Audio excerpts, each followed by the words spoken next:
Welcome back to our channel. Europe, a vast continent populated by diverse people, has always piqued curiosity about the biblical origins of its various ethnic groups. If you're interested in delving deeper into this topic, you'll find fascinating genealogical information. Join us now as we explore the origins of the European peoples, the white peoples, according to the sacred scriptures. Sit back and enjoy another video from our series, The Origin of Peoples According to the Bible. Europe encompasses numerous countries, including Germany, Austria, Poland, Hungary, France, Italy, Romania, and many more. Did you know that the sacred scriptures actually mention the origins of European peoples? Biblical texts, specifically in chapter 10 of Genesis, cite the names of the ancestral ancestors of certain European peoples. You'll discover that the sacred scriptures serve as valuable sources, interpreting these texts while considering the presented symbolism, origins, regions, and countries of various characters and peoples.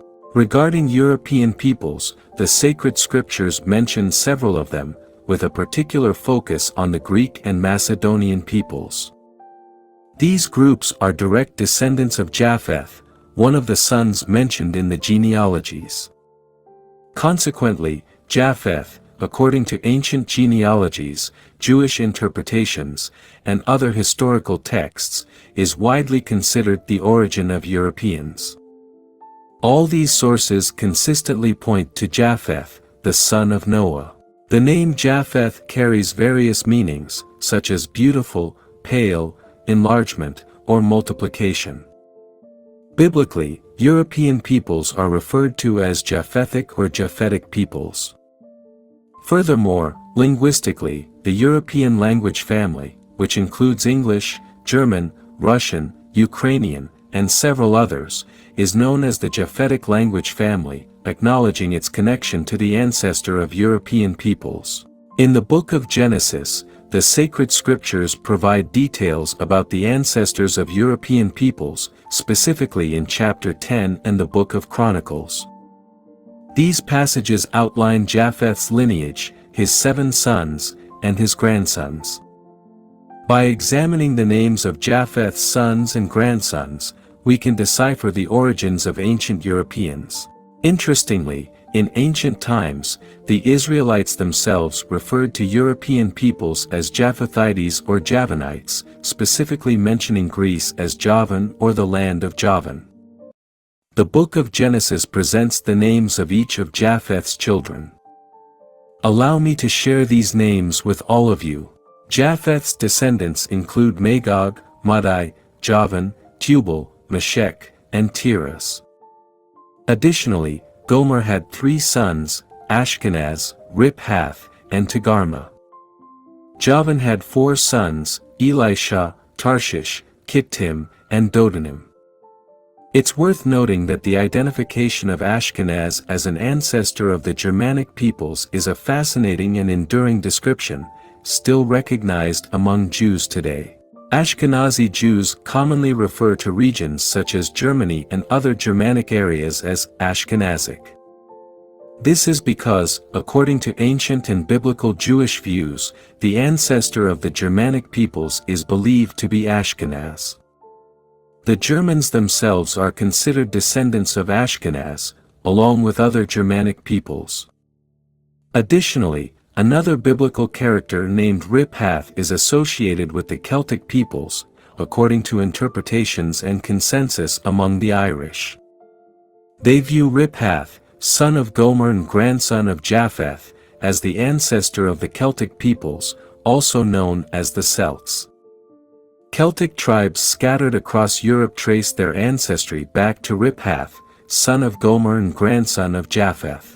In addition to the descendants of Riphath and Ashkenaz, there are other sons of Japheth mentioned in the biblical text, all of whom are considered either European peoples or regions in Europe genetically related to Europeans.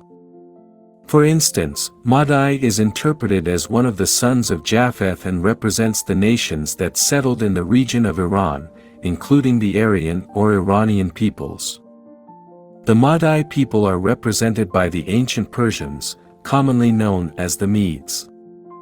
Notably, there is a similarity between the terms Mado and Madai due to their origins. Another significant mention in Genesis 10 verse 2 is the name Magog. Additionally, Tubal and Meshech are considered the ancestors of Russian, Ukrainian, and other Slavic peoples. Slavic peoples are descendants of these three biblical characters. It is widely agreed among scholars of biblical genealogies and nations that Russia and Ukraine represent the lands of Gomer, Magog, Tubal, and Meshech as their biblical ancestors. Understanding the genealogical origins of these European peoples is paramount when interpreting apocalyptic prophecies present in various books of the sacred scriptures, such as the Book of Revelation, Daniel, Ezekiel, Isaiah, and others. It is important to familiarize oneself with the names and ancestors of each of these peoples. For example, Magog, Tubal, and Meshech are the biblical ancestors of the Slavic peoples, while Ashkenaz is the father of the Germanic peoples. It is crucial not to confuse the Germanic peoples with the Slavic peoples, as they have distinct ancestral lineages. We have explored the ancestry of some European peoples who are genetically related and considered part of the white population in Europe. Another biblical character of note is Tiras, who is regarded as the ancestor of the Italian peoples due to their connection with the Etruscans. The Etruscans contribute to the ancestral lineage of ancient Italians, including the Romans, who are descendants of the Etruscans and other Japhetic peoples.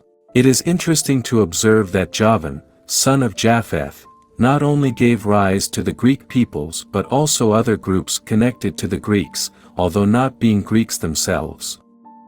Linguistically, the names of Japheth's sons exhibit similarities, albeit with variations due to Greek, Hebrew, and Aramaic languages. These linguistic variations can be traced back to the event at the Tower of Babel, where different languages originated as a consequence of human wickedness. According to biblical tradition, there is a narrative that explains the existence of a common language known as the Edomite language, which was spoken by the first human beings, descendants of Adam and Eve. However, today, the world is characterized by a vast linguistic diversity, with thousands of different languages spoken across the planet, each with its own history and evolution. For instance, modern Greek, spoken in Greece, is a variant of ancient Greek that has undergone transformations over thousands of years. Among the descendants of Javan, there is a figure named Elisha, who is considered the ancestor of the Greek people. The similarity between the name Elisha and the term Hellenes is evident in multiple languages, including English, Hebrew, and Greek. Another son of Javan mentioned in biblical texts is Tarshish, who is believed to be the ancestral father of the Tartessians, the original inhabitants of the Iberian Peninsula. The Portuguese and Spaniards are considered descendants of Tarshish, although they also have other Japhetic ancestries and have mixed with Semitic peoples. Another son of Javan, Kittim, is associated with the island of Cyprus, making the Cypriots descendants of Kittim. The fourth son, Dodanim, is sometimes believed to be Rhodanum or Doranim due to linguistic differences. Dodanim is considered the ancestor of the Dardanoi, an ancient Trojan people. In summary, European peoples are direct descendants of Japheth and are referred to as Japheth peoples. This is just a glimpse of the stories and biblical identifications regarding the origins of these characters. More will be discussed in the next video, which will focus on the origin of Asian peoples according to the Holy Scriptures. Feel free to share your thoughts on the topic and share the video if you can. Stay tuned for the next installment in the series. See you soon.